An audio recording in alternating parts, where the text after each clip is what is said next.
Today I'll show you what Devin AI is and how to enroll in it. It's an innovative tool designed by Cognition. It's focused on an AI-powered software engineer assistant, streamlining development processes. First, navigate to Devin's AI official webpage at cognition.ai or check the link platform's interested announcements.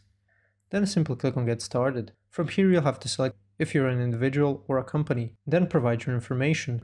Provide your name, email, company name if needed, and you can also link your LinkedIn and GitHub profiles. Then click on Request Access. Some users may be required to submit an application detailing their intended use for Devin AI or their role in the development field. Verify your email address to confirm registration and ensure you check your spam folder in case the email is delayed.